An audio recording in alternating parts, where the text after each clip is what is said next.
Good morning. I'm Carlton Sharp, pastor of Faith Christian Center Church right here in Beaumont, Texas. And we're here on what's happening in our neighborhood. And today my special guest is Mr. Chris Boone. Welcome back, Chris.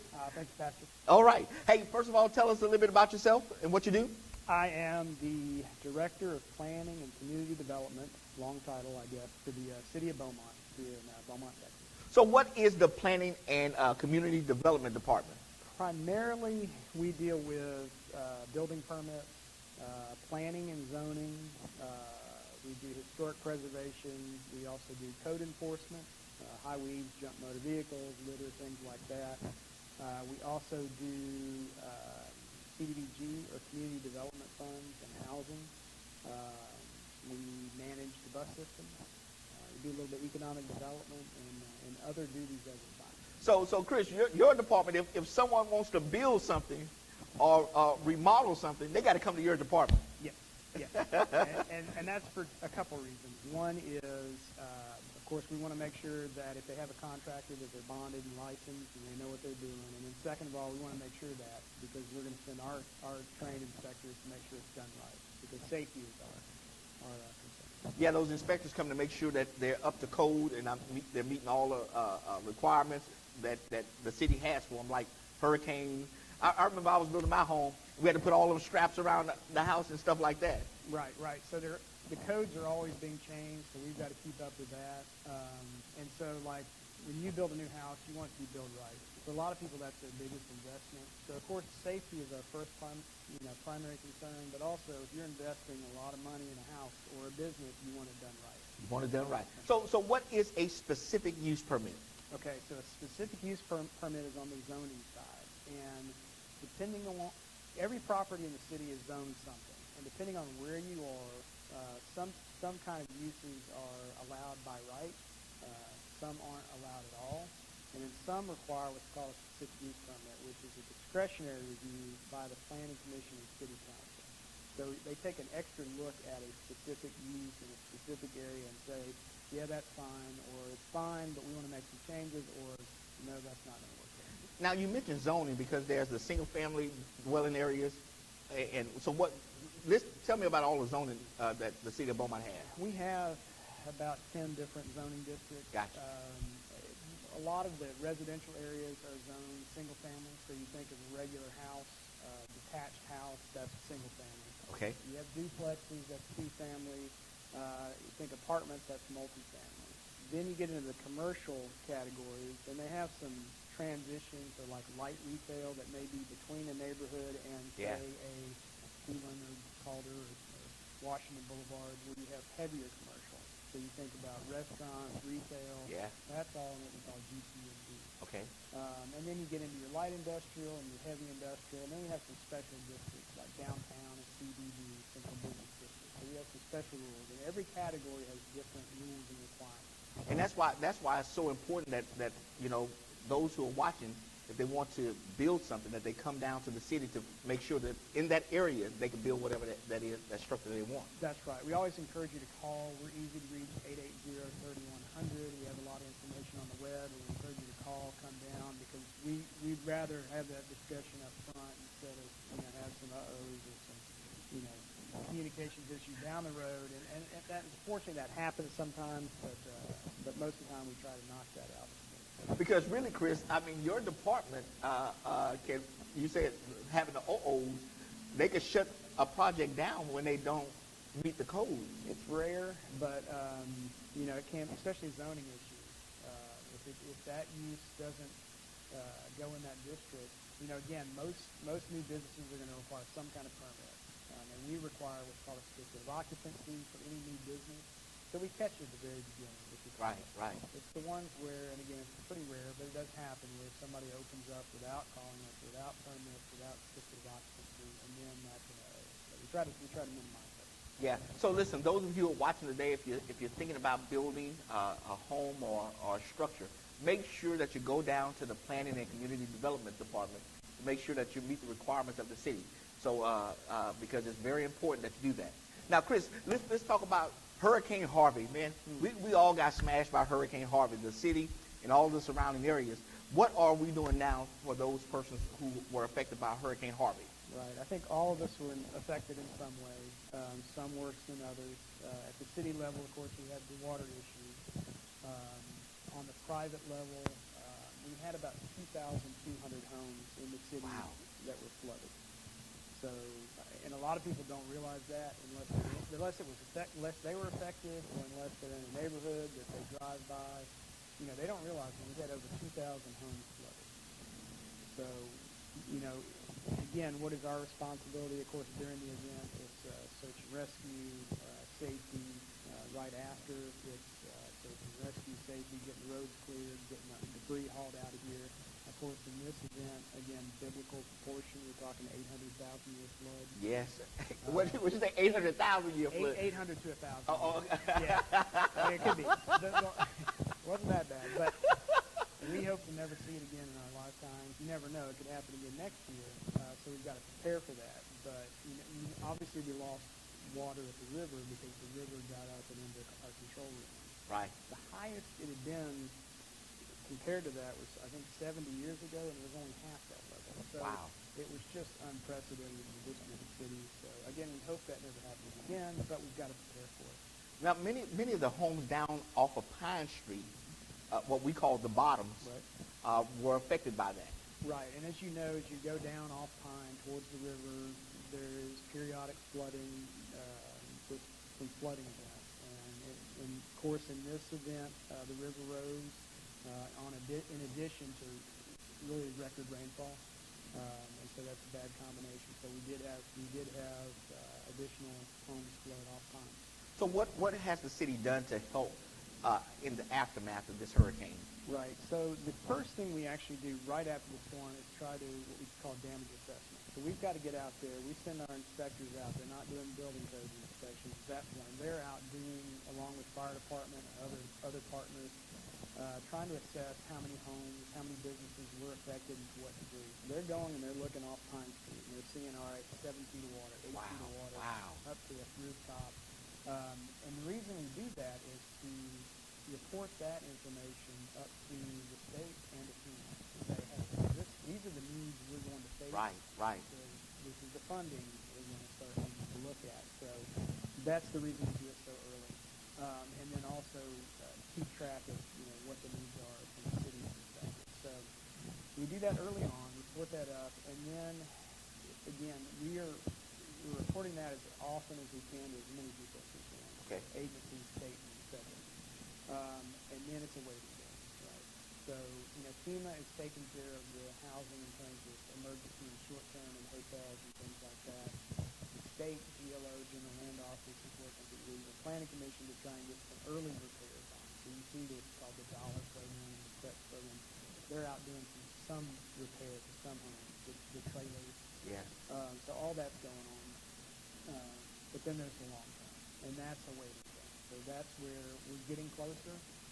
But here we are, at this point, 6 months after, and it will still be another several months before those funds start coming back. Because some of the citizens may get frustrated because of the time that goes on, but they have to understand that it takes time, to report to all the different agencies, state and federal.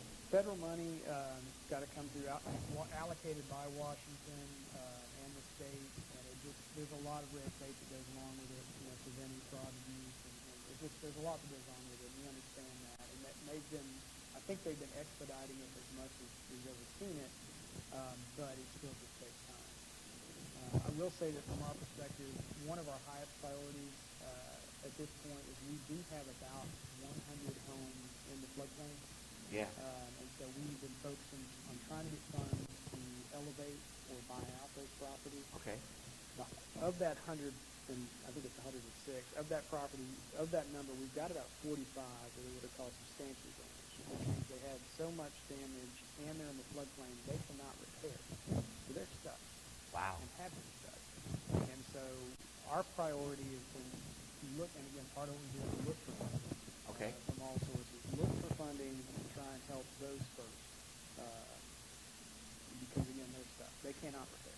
So now Without elevating, I should say. without elevating. Okay. So what happens if they have insurance?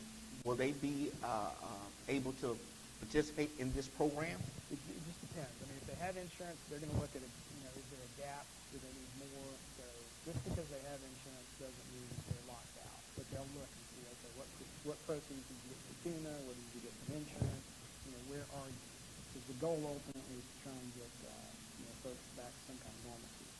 Now, are you recommending to the federal and state agencies an amount of money that you need in order to be successful in providing this program to the citizens of our area? Right. So very early on, within the first weeks after the storm, we're taking that damage assessment data and we are trying to get a rough estimate of, what are we looking at in terms of damages. And we, I think our number is looking about $200 million wow. in damages just from single-family homes in the city. So those are the numbers we're pushing up. Wow. Okay, so if a citizen wants to be a part of this program and get funding, how does that work? So for the most part, again, continue to be patient. That's all we can say at this point. The state plan has been released. It's in the comment period. We expect that will be, we hope, approved within the next 30 to 60 days. And then what's going to happen is most of the funds will either go through the state or through the Regional Planning Commission. And so the short answer is stay tuned. Okay. That's all I can say. Just stay tuned. And with the exception of the substantially damaged properties I mentioned, we are individually reaching out to those folks Okay. on what they need to do next. So You're talking about that 45? well, the 45. That's Okay. right. Okay. So if anyone knows that they're substantially damaged, generally they're talking to us. But if anybody out there sees a substantial damage letter from us and they need to know what's next, please, we encourage you to call us 880-3100 and we can let you know. That grant is actually starting. Okay. So, what qualifies for substantial damage? Right. So substantial damage means you're in a 100-year floodplain, and you had enough damage from the storm that it is greater than 50% of the pre-storm damage, pre-storm value. So let's say your home's worth $70,000. So if they had $35,000 worth of damage out of a $70,000 property. It's substantially damaged. Wow. Under our rules, which are required to be adopted by FEMA in order for everybody to get flood insurance and other things, our local ordinance say, all right, if you're in that category, it's unfortunate, but you've either got to be elevated a foot and a half above the base flood elevation, wow. or you cannot repair it. And so they're stuck. Okay. So now none of us was in this 100-year floodplain, right? Initially, before the storm happened. Yes, they were. They were? Okay. Yes, they were. So they'll have knowledge of that. They should. Okay. And so if they were in that plane, and again, if you had 50% damage to your property, if you had a $70,000 home, for example, if you had $35,000 worth of damage, then you could be a part of this group of the substantial damage claim. Right, and anyone who's eligible for this first round of funding. Again, there's other rounds of funding that we're waiting on, but this first round of funding, you will have received a letter from us by this point. Okay. So basically, we've been in communication with these folks, and so, but if you haven't heard from us in a while, like if you got a substantial damage letter, but you haven't heard from us, we just encourage you to call. And that's because your inspectors went out initially and doing an assessment, and they found that these were the properties that were like that. Right, in a floodplain, and then had that much damage. Wow. Based on the value. Now, we talked about flood bayou grant or money. The buyout money? The buyout money. Right. So, and again, that's the funding we're looking for right now. We're actually, we've applied to the state. We're not taking direct applications yet, but we will soon. Again, these are the folks who reached out to already, the 40, 43, 45. That's buyout or elevation. So there may be money to elevate the home, or there may be eligible for buyout. That's the process we're going on with the 45. Now, there may be other folks who are in the floodplain with this other larger